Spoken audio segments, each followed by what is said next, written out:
President Mike Pence and Democratic vice presidential candidate Senator Kamala Harris went head-to-head in their first and only debate. That's right. One of the big topics that came up was taxes. The two candidates both spent some time discussing that and the economy as well. CBS 4's Eric Pointer joins us now in the newsroom with more. Good morning, Eric.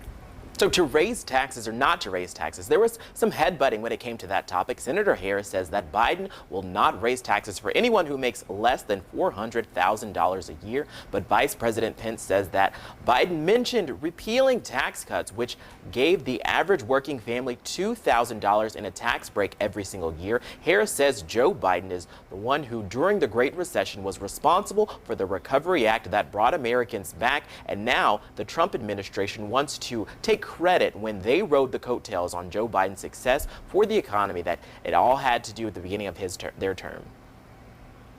I think there couldn't be a more fundamental difference between Donald Trump and Joe Biden.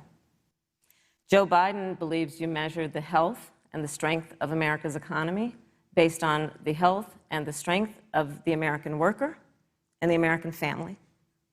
On the other hand, you have Donald Trump, who measures the strength of the economy based on how rich people are doing, which is why he passed a tax bill benefiting the top 1% and the biggest corporations of America, leading to a $2 trillion deficit that the American people are going to have to pay for. President Trump cut taxes across the board. Despite what Senator Harris says, the average American family of four had $2,000 in savings in taxes.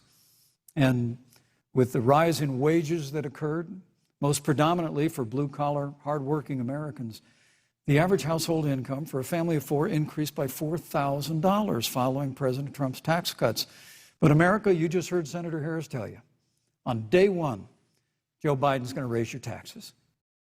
Now, they also discussed the Affordable Health Care Act and whether or not it should stay. Harris claiming Trump is trying to remove it, which would get rid of protections for people with pre-existing conditions, while Vice President Pence said Obamacare was a disaster and he and the president have a plan to improve health care and protect those pre-existing conditions. Now, the biggest topic last night was the coronavirus. Coming up, I'll have a breakdown on the criticisms of the current response and what Harris says about Biden's response and what it would look like.